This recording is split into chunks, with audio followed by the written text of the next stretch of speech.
Au cœur de la parole, mon nom est Benoît Voyer. C'est aujourd'hui le dimanche de la Sainte Famille. Le 29 décembre 2023, c'est la fête de la Sainte Famille, donc la fête de Marie, Joseph et l'enfant, réunis ensemble. Et partout, dans toutes les églises catholiques de la planète, on fait la lecture du même évangile.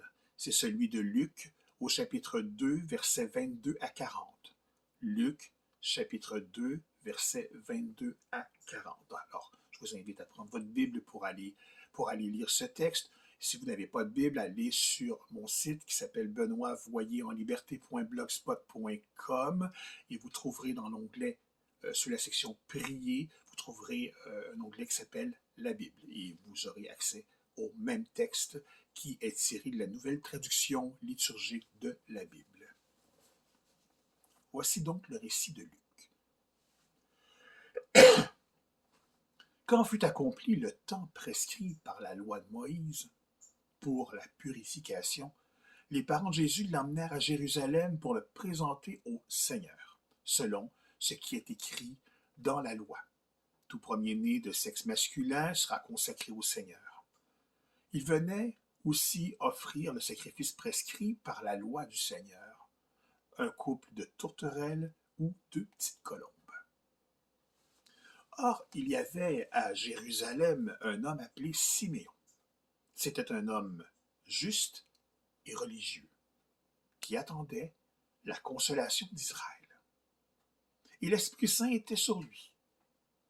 Il avait reçu de l'Esprit Saint l'annonce qu'il ne verrait pas la mort avant d'avoir vu le Christ, le Messie du Seigneur. Sous l'action de l'Esprit, Siméon vint au temple.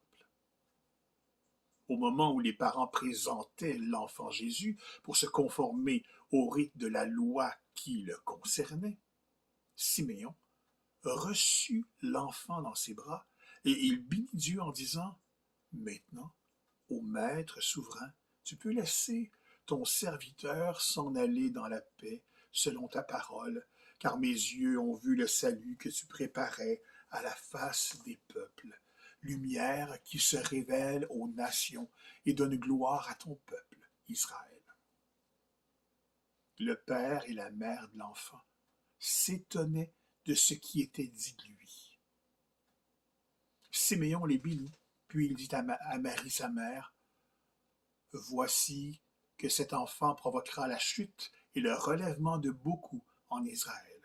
Il sera un signe de contradiction, et toi, ton âme sera traversée d'un glaive. Ainsi seront dévoilées les pensées qui viennent du cœur d'un grand nombre. » Il y avait aussi une femme prophète, Anne, fille de Phanuel, de la tribu d'Aser. Elle était très avancée en âge. Après 7 ans de mariage, demeurée veuve, elle était arrivée à l'âge de 84 ans. Elle ne s'éloignait pas du temple, servant Dieu jour et nuit dans le jeûne et la prière. Survenant à cette heure même, elle proclamait les louanges de Dieu et parlait de l'enfant à tous ceux qui attendaient la délivrance de Jérusalem. Lorsqu'ils eurent achevé tout ce que prescrivait la loi du Seigneur, ils retournèrent en Galilée, dans leur ville de Nazareth. L'enfant, lui, grandissait et se fortifiait, rempli de sagesse, et la grâce de Dieu était sur lui.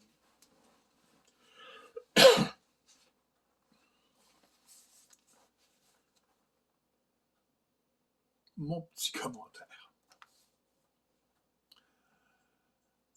Joseph et Marie sont des nouveaux parents qui acceptent, vivent et perpétuent les traditions religieuses et sociales de leur époque. Ainsi donc, pour se conformer à la règle en usage, ils se rendent au temple afin de consacrer Jésus à Dieu, puisqu'il s'agit de leur tout premier-né, de sexe masculin. Ils venaient aussi offrir le sacrifice prescrit par la loi du Seigneur, un couple de tourterelles et 2 petites colombes.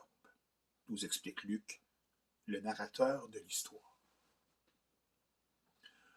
Au temple, à leur grand étonnement, ils sont attendus par deux vieillards qu'ils ne connaissent pas.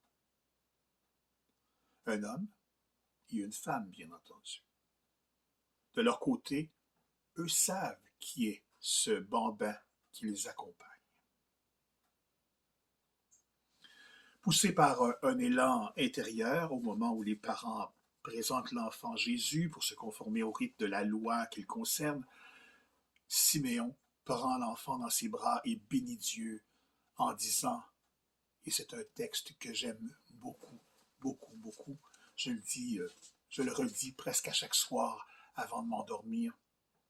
Maintenant, ô Maître souverain, tu peux laisser ton serviteur s'en aller en paix selon ta parole, car mes yeux ont vu le salut que tu préparais à la face des peuples, lumière qui se révèle aux nations et donne gloire à ton peuple. Pour Siméon, la rencontre de cet enfant est le point culminant de toute sa vie. Maintenant qu'il a vu le petit prince attendu, le Fils de Dieu, il peut quitter ce monde. Et il ajoute des paroles à l'intention de Marie, des paroles qui peuvent paraître dures. Voici cet enfant provoquera la chute et le relèvement de beaucoup en Israël. Il sera un signe de contradiction. Et toi, ton âme sera traversée. Ton âme sera traversée d'un glaive. Il faudra 33 ans pour que Marie comprenne dans les larmes le sens de ces paroles. Au temple se trouve aussi Anne, une dame pieuse de 84 ans. Elle aussi rend grâce à Dieu de voir de ses yeux l'enfant Dieu, l'enfant attendu. On dit qu'elle est une prophétesse. Elle n'est pas spécifiquement une personne qui parle de l'avenir comme un devin, mais elle est au temple une personne qui parle au nom de Dieu, donnant des messages de sagesse, dénonçant le mal, dictant des conduites à tenir. C'est une bonne personne. Ainsi donc, les choses de Dieu doivent se faire selon des voies divines. Et quand le divin touche l'humain, il n'y a que de grandes choses qui puissent arriver.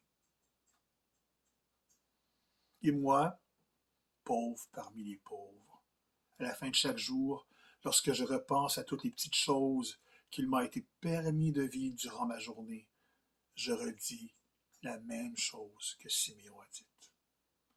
Maintenant, ô Maître souverain, tu peux laisser s'en aller ton serviteur dans la paix, car je t'ai reconnu, toi, la lumière, sur ma route.